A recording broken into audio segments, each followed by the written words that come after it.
Good chance. Game 1 could have gone completely differently. We know the players can't hear us, but hopefully they're able to receive our energy spiritually right now as we go into the drafting phase for game number 2. So far, so good. So far, both teams are doing really great, and even they can do better than great. See how that I put like better I see than what you great. did there. Yeah, okay. All right, buddy. They are doing really good, and that even in terms of the kills, in terms of the rotation, everything was equal at a certain point, and it took a small mistake at the early game just to flip everything around. So it is possibly that it's a reverse sweep, but it's gonna be hard after losing in such way. I think the big question right here is, are there going to be changes in the drafts? Because technically for both teams, for Imperial, they won. For Lilgun, they could have won. So there's no real reason to really change up the drafts.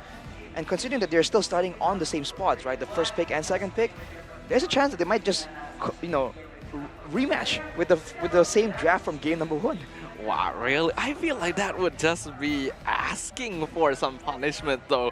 Unless Definitely. Lilgun can really show us that they're capable of adapting in terms of execution. So far we've seen that they're a very strong team at adjusting their draft. Basically, if this hero counters the team on paper, they're just gonna grab it. Doesn't matter whether they're comfortable with it or maybe their hero pool is just massive.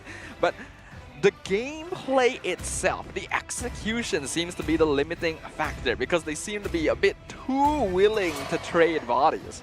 Well, can I just express how much am I impressed by the amount of information you guys are like giving and like how valuable they are, because sometimes like even like when I was like viewing you guys and I was watching you, it is always so good to be relevant, like feel relevant with the draft, with how the players think, with how the coach think, with how the meta work. So every single detail has been covered so far in the draft, which is so admirable. And I will go back to the main talking point.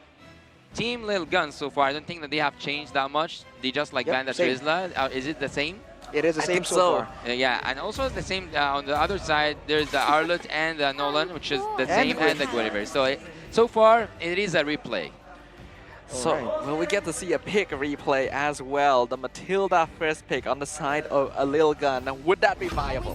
I think it is absolutely Yeah. viable, and there we go. Lilgun goes for it. But for Imperio, going for the Bruno, I think is still a very solid pick. The Edith, however, now if they're expecting even more aggression, right? Because we know that Lilgun, if they go with the same draft, they're going to double down and be even more aggressive. They might go with something else, something with a bit more crowd control, a bit more survivability, maybe even going for something that can just sustain and soak up all that damage so that their laners can really have some more safety. We did already see those tanky heroes, sustainers, in game 1 though, right? They healed up the Masha, and it still, unfortunately, didn't quite work out because the burst damage from the marksman, once you got to that scaling, was a bit too much, and Imperio themselves seem to understand this, so they're just gonna stick with the same old, keep the draft open and wait for Lilgun to be the ones to make changes. So far, even the first phase is a copy paste from yesterday from the first game, the Matilda, and then the responses, the Bruno and the Edith. What was next? Oh, what was next? It was the Joy and the Brody. Securing Yes. a good matchup for the Goldener, kind of, and getting the Joy pick, which was, again, it was working so well, man. Zaxora was just out of control in the early stages. In the end, though, it just can't solo carry like that. But now, they're adjusting, man. They're going for this box here and taking away the Paramis. So now the backliners, if they go for another Yisunshin, are going to be a lot more vulnerable. And to make things worse, there's a chance they can ban away the Dairoth. Oh, but they switch it up with the Lilia. That's nice. That's Now a good it's response. magical DPS. That's so smart. A very good response from Imperial Esports here. Lilia on paper just counters Baxia really well, slowing down any engagements, any dives from Lilgun by providing a good amount of map control. And I love this ban as well, the Ixia, just to make sure that Bebex isn't going to get his free ticket to stand at the back and pelt down Imperial Esports. Great adaptation so far from both these teams. Yep. And lots of respect as well. Dairoth being banned away right here, so for the Bruno, it's going to be a bit more difficult to deal with the beefy members, and there's still a chance that Lilgun can still go for something like a Masha.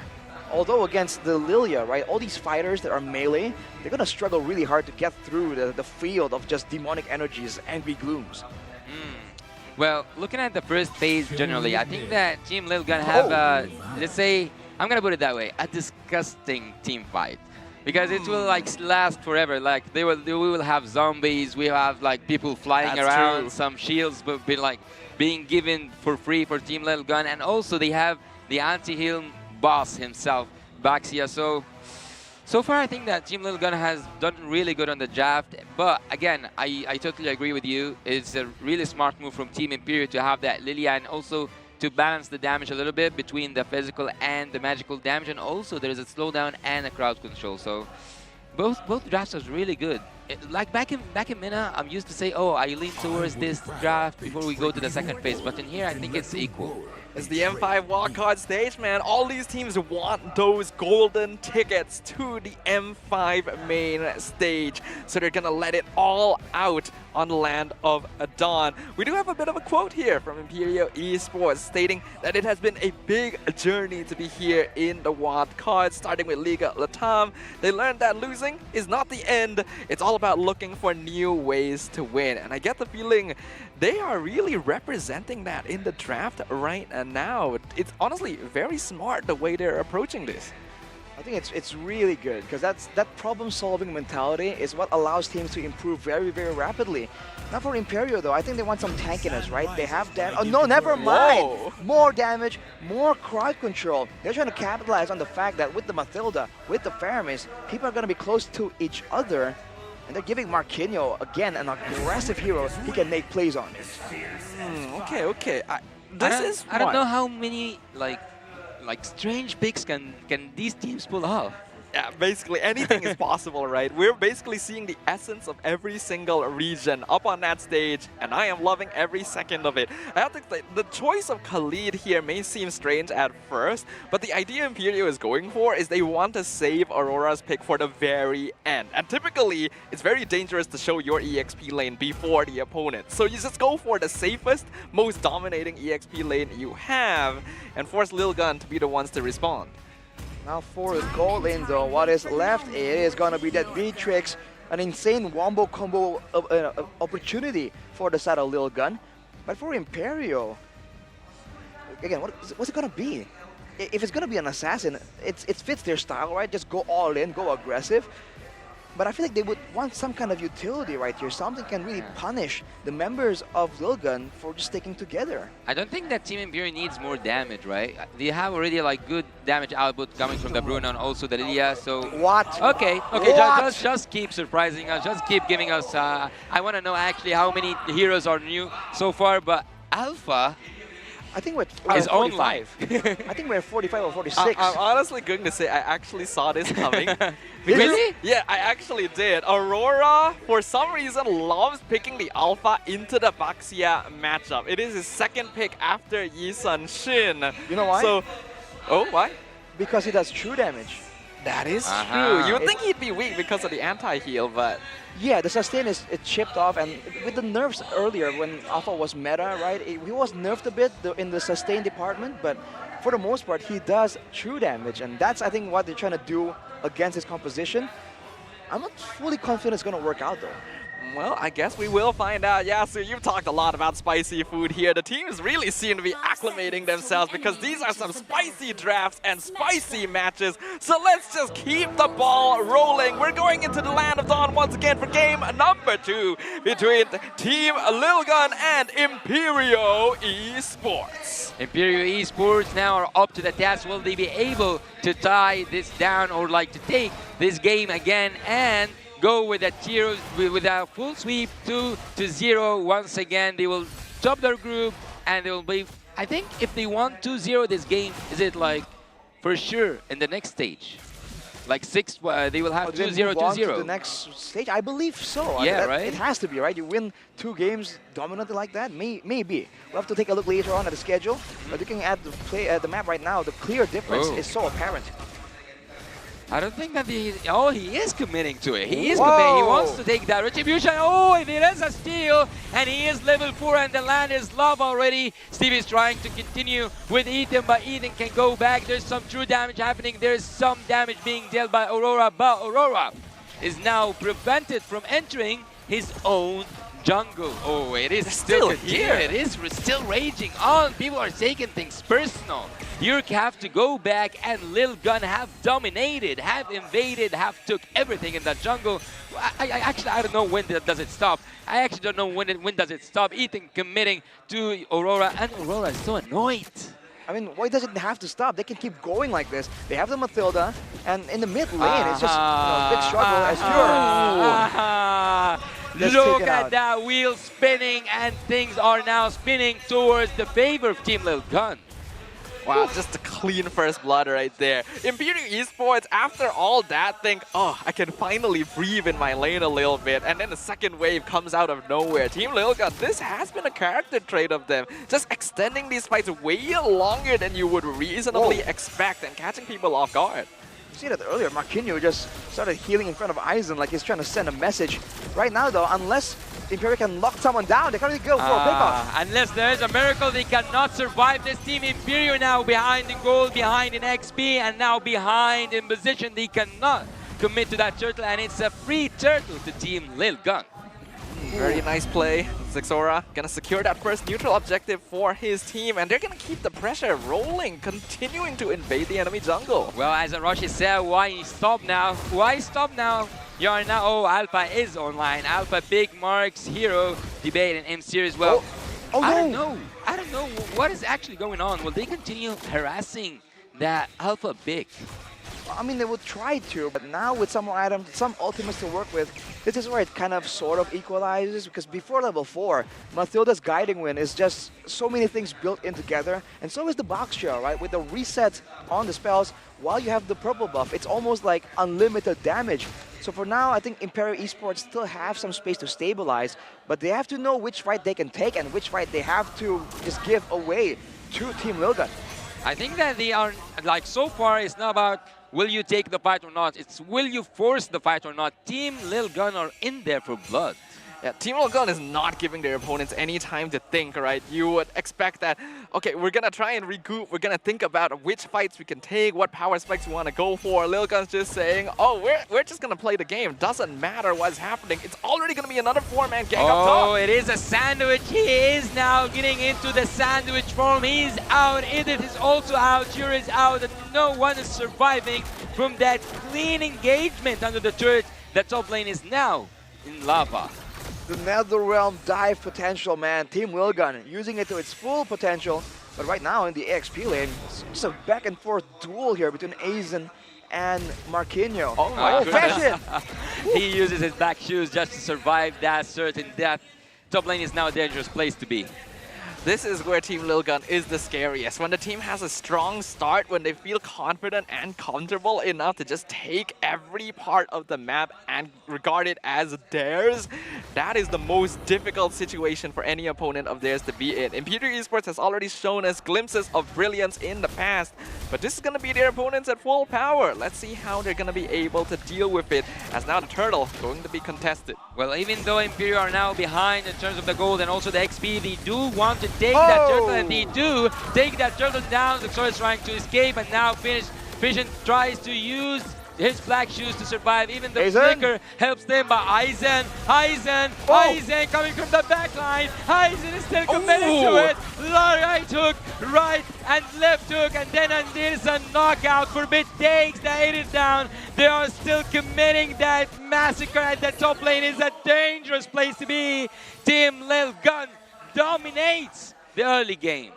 It's almost like a miscommunication right there. Some members trying to escape, some trying to go back in. Imperial, what a crazy team fight right there. But with a gold deficit, they're able to bring the fight quite equally to Team Lilgun. They have to be careful, man. They cannot keep trading, because in the same way that they lost in game number 1, game number 2, they have the Lilia, they have the Bruno, as well as the Edith technically. There's a lot of late game power spikes available for Imperial to try and mount a comeback from. Yeah, I imagine Imperial are in a position where they understand all they really need to do is delay and hold the game. As long as they don't fall too behind, they can expect Team Lilgun to make similar sort of mistakes. And I'm hoping that Lilgun will be able to adapt to this, because right now what I'm seeing from this team is just 5 players that lack any sort of self-preservation mechanism. They just don't care, and they just dive in without regard for health.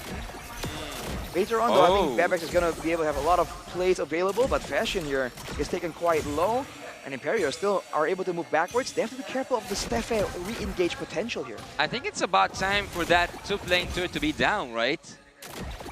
Maybe. Team Lilgun seem to be more focused on zoning. They're waiting for the minion wave to collide. Imperio looking for the counter. I don't think that they'll fully commit to it, because I think at some point Team Lilgun are playing mind games. They want to keep that turret up. They want to continue pressuring top lane.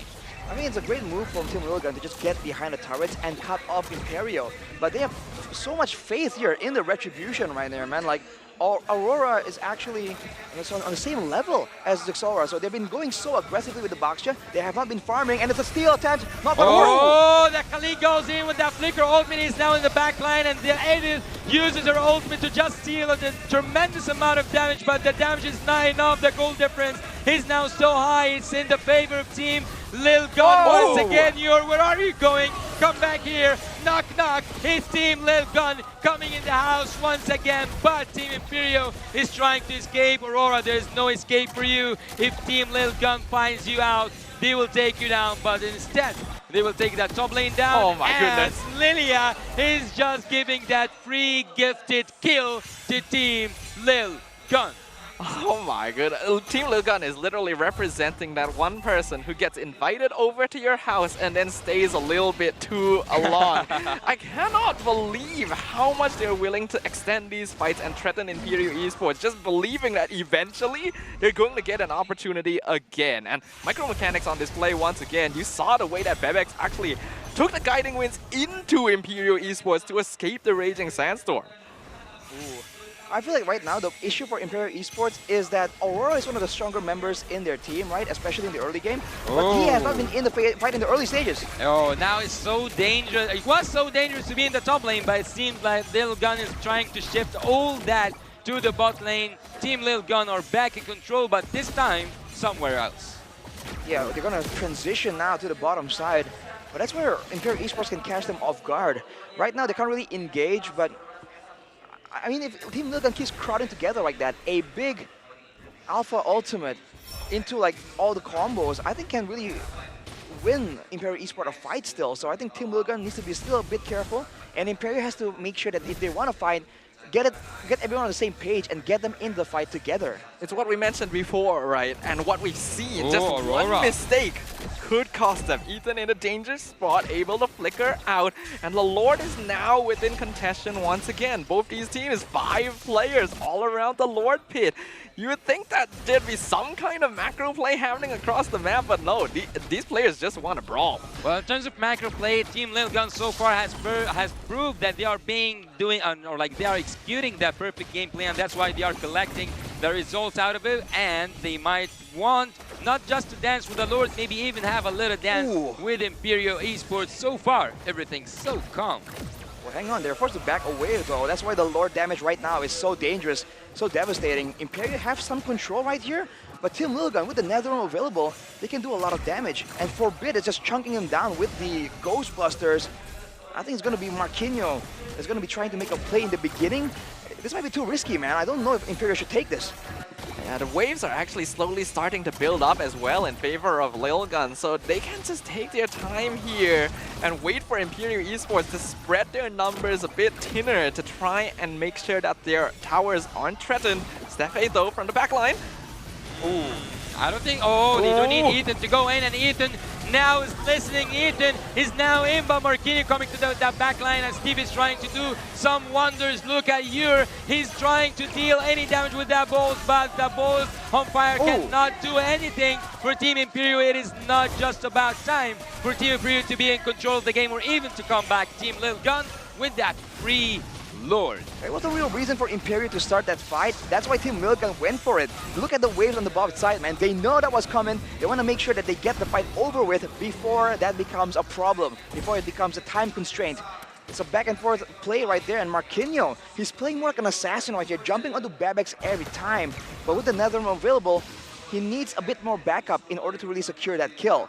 And to make things worse, Forbid has now finished the Holy Crystal.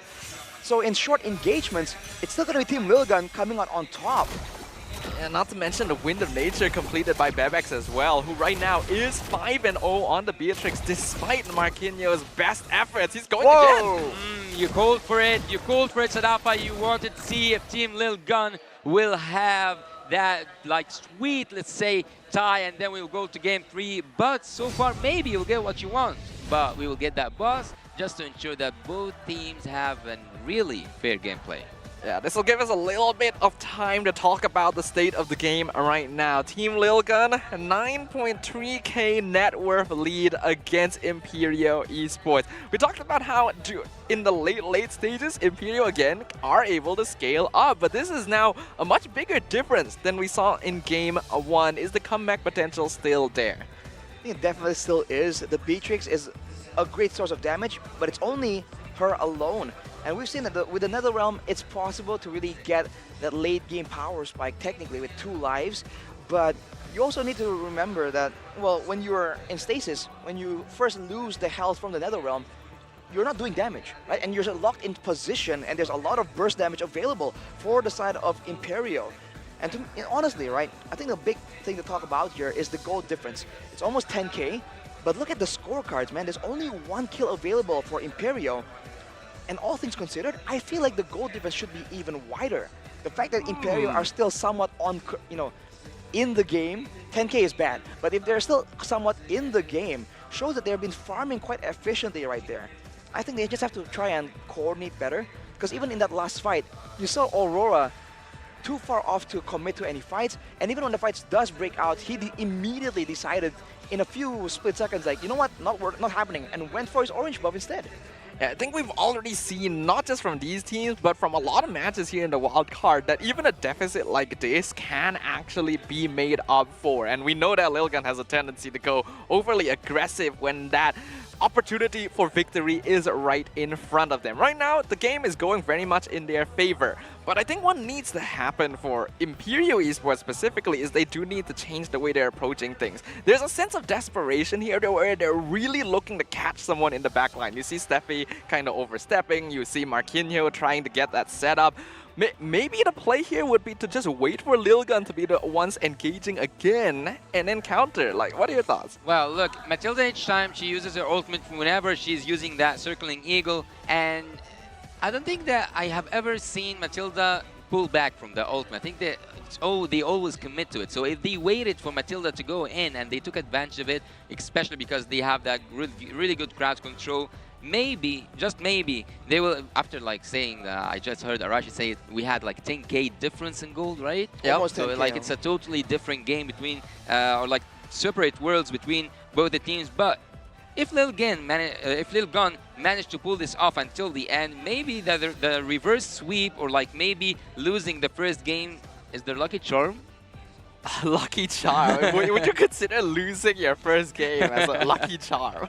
I don't know, man. Maybe, like, that's like the winning pattern, the winning formula. If it works, right? If that's how you need to win, why not? Well, for now, though, I think for Imperio, there's still a great potential to defend. They have a Lilia. They can just stack up the Shadow Energies and clear waves a lot faster than I think Lilgun can be prepared for. For Lilgun, I think the wave management is something they have to try and get right again this time. But with 10k gold difference, that's usually the threshold where we say that the team can do pretty much whatever, and unless they really make the biggest of mistakes, the game is pretty much guaranteed. So we'll have to see, man. Can Lilgun stick to that as the Marshal here takes us back into the line of dawn. Once again, thank you very much for Marshals up on stage for making sure that any technical difficulties are resolved as soon as possible as we jump right into a very defensive position by Imperial Esports. They're going to be forced to play in their base for now because there's no structures left for them outside of it. But this is the precise position that Team Lilgun fell into an ambush in Game 1. So all cards still on the table. Well, I think that Team Lilgun at this point have drawn a line for Team Imperial to not cross that inhibitor to it. So they are it is still so early, but Team Imperial in a really bad position. What you can see, Lilgun are getting a bit creative. They're splitting up, and they're potentially going for a 2v1 play on the top side. Will it work out? Oh, will they go? Him? Oh! He's hiding. Close. He's hiding. But no cigar. Nibiru's passion did not land on target. Let's take a look at the in-game equipment, man. I think Marquinhos can still definitely one-shot any squishy member, but he has to get through initially the Netherrealm and afterwards the Guiding Wind as well. On the flip side, Aurora now has the Bloodlust Axe, going again all in on damage, disregarding any defensive items right here. The strategy is to later on delete the DPS tool, right, the Beatrix, and if the Beatrix isn't doing damage, then these sustainable damage heroes will eventually overpower these pure tank heroes coming in from Team Lilgun. Yeah, that is true. A lot of this consistent late game damage for Lilgun does come from Bebex especially, so you can be sure that Imperial is going to be looking for him in every fight. Well, my question here is, when is the power peak exactly for Alpha? Is it the mid to late game, right? I think it's the early to mid game, in fact, in my opinion. In the late game, it kind of falls off a bit, but all things considered, how Imperial are playing, that's what they need, right? Good crowd control, good sustainability, and damage that is somewhat AoE in these fights. The question is whether they can execute on that, because right now Lilgun are performing on a much higher tempo than Imperial are used to, even compared to game number 1. That's how much of a world's difference there is between Lilgun's performance when they have a lead and when they don't. So Imperial right now is gonna play quite respectful, it looks like, and not really contesting, especially since they have waves pushing up. But this is still an objective they cannot allow to go for free over to their opponents. They're gonna contest right now the control, but Yuri is not in the fight, man. Ethan goes in. Oh, Matilda is flying in, and also she has with her the monster kill. Bibex takes that Lilia down. Nothing can save that Lilia even after using that black shoes. Some hesitation there, right, from Imperial. They were kind of half debating whether to go for it or not. They're trying to scout for information, but Lilgun were just a bit too fast with it. Now at a 14k goal difference.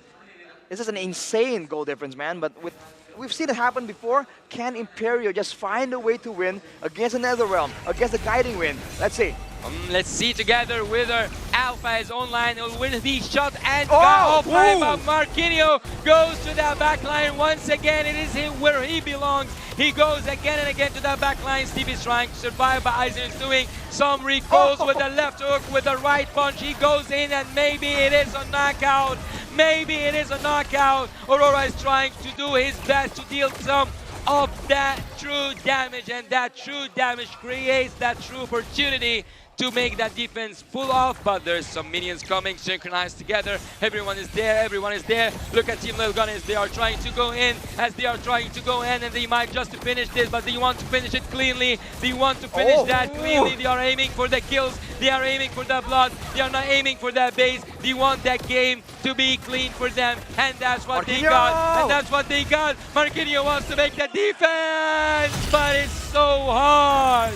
It is so hard. Team Lilgun takes game 2. Are we going to see history repeat itself? We're in a 1-1 situation once again. We're going to see game 3 for the start of day 2 of the wild card stage. And Team Lilgun, man, this team is so greedy. The crystal was open for so long, but they just wanted as many kills as they could get. I think they also wanted to try and make sure that there's not going to be a lot of clearing done by Imperial, right? Because if they just left the heroes available, there's a Lilia, there's a Bruno, so there's a lot of damage for the minions right there. That's why they were going for the heroes initially, and then when they saw like, hey, it's doable, they just went straight for the crystal. A clean performance right there, and that's what you have to do against Imperial, man. I think it's still only 1 kill on the board for Imperial. We're gonna have to check that again, but I think you might be right here. A dominating performance here by Team Lilgun as compared to game number 1. And it's very similar to how we saw them play against Umbrella Squad yesterday, right? Game 1, they learn about the team. Game 2, they adjust and completely steamroll the opposition. So are we going to see the game 3 go to Lilgun again? Well, Team Lilgun is all like so far. I'm not gonna say Lilgun especially or Team Imperial especially. They both are taking weird draft. I would put it that way. Weird draft. I don't know if it's easy to execute or not because so far I'm not gonna say it is like full surprise. It will be like it will sound a little bit cheesy, but Team Lilgun and Team Imperial. I think that 3 of us has predicted it is going to be a 2-1 like eventually, right? Right. So the only one who predicted that Team Lilgun will win is you, Sadafa. So do you think that they can take it? I'm just hoping for a prediction to be right for once. That's honestly all I'm hoping for here. But before we get on into that, let's talk about our MVP for game number 2 on the side of Team Lilgun. An incredible performance here from Ethan on that Matilda. Again, the flexibility of this hero proving to be a huge boon for Team Lilgun's playstyle. Not just the saving from the guiding wind, but also the engagements being done with the circling eagle. Knowing when to go for a single person when it's a value target, and when to go for an AoE 3-man knockup when it's a more defensive teamfight situation, especially around the Lord Pit, is definitely one of the main tools that Lilgun was using to really get control of the game. And that is also why they're able to actually get so many fights without trading back, right? The execution is better, but the presence of the Matilda is definitely a huge problem because on top of the Matilda, there's also the Faramis, right? That is something that I think it's a bit too much for Imperial to deal with. And they're just able to find the right fights at the right time. And for the most part, they didn't allow Imperio to really catch them off guard. And we have to note, Matilda as a hero often provides like deceptive amount of extra shielding for the team. When you add that onto the Nether Realm, you see why Team Lilgun felt so comfortable just diving, invading the entire first few minutes of the game. And that's the thing that I think Imperial should really be concerned about, right? They should have really planned against this. They know that there's a Nether Realm and a good amount of shielding available. I don't think they should be taking all these early fights at all, especially the first few turtles. And afterwards, still, already behind on 4k gold, they're showing that they can really keep up in gold, in the gold disparity by farming up in the jungle, farming up around the map. But afterwards, even though they're able to kind of keep up, they go and gamble it all on these big fights. And it doesn't really work in their favor because composition-wise, I think they're more suited for skirmishes as compared to 5v5 team fights. But they always commit to that team fight because, as I told you, Ethan once he just like activates that circling eagle, he just fully commit to it. So I don't know what was the breaking point, but Team Lilgun has been in charge of this game since second one. I think we could see here at the end of the game as well that there was indeed just a 1 kill going to the side of Imperial Esports throughout the entire game, even despite all the diving coming in from their opponents. So all of this extra health that their supports were providing really made it difficult for Imperial because, as you mentioned, they want to skirmish, they want to end things quicker, but it's not quite possible. And the flexibility, again, of Team Lilgun on display here, we have to note that previously it was Forbid playing on that mid Matilda. Now Eden is switching in. He's known for the Faramis, but he's just not on it, and they're still this dangerous. Well, technically they serve the same kind of purpose, right? That rescue team coming in for the aggressive players on his side. And switching from the assassin towards a fighter, technically, on paper, against the squishier backline of Imperio is not the right call, but against the team Imperio that likes to trade in, right? Likes to go for the 1v1 trades. Going for a tank like the Baxia means that there's a last chance for the shutdown to come through, for the trades to happen when he dives in deep. So that is also a big adjustment that really works, particularly because they are against a team like Imperio that wants to risk it all. Yeah, I feel like a big problem for both these teams is that they're a little bit too eager to fight. You have the entire land of Dawn to play with, and yet you're still going for these 5v5s. In this case, Lilgun definitely wants that big death ball team fight, but Imperial didn't need to do that. There's no reason for them to be dragged down to that same level of gameplay because this kind of draft isn't as suited for it overall. Well, that depends though. The big issue as well is that Marquinhos isn't as dominant 1v1 as he was on the Dyrith. So on the Khalid, it's a bit more difficult. And to make things worse, he's also up against a Paquito, right? It's not the same as in game number 1, where Lilgun was running the Masha that has to walk and run the same way that the Khalid does. Now he's up against a Paquito with a lot of dashes, a lot of movement speed buffs. So if they want to try and go for a quote-unquote split push situation, the Paquito will arrive to the fight, I think 9 times out of 10 first before the Khalid. Well, do you think that because on Team Lilgun, after like seeing the draft that way, I think they have the more classical, like the more common kind of way of drafting. But on Team Imperial, they have like a lot of surprises. Do you think that this answers our question, like do not bring your own meta and it might not work? I think it really could have worked. I just felt like the execution was weird, right? 2 kills, I guess we're seeing now on the board. But they just went for the contest so early against a Baxia, Faramis, Mathilda, right? There's just way too much damage there. So I don't know why they figured that that's the right time to go for those fights. But yeah, I mean, 100% skill participation on Fashion and Stife, but 2 kills. It did feel still like padding the stats. It is still 100%. By the way, Ethan took more damage than Zuxoro right here, so you can really see how aggressive and how much frontline duty is Ethan taking here on that Mathilda. If you look at damage dealt, actually it's going to be, the bulk of it is going to be in the hands of 4-bit on the Faramis. Like a Valentina, it's a very subtle amount of damage, and especially because both teams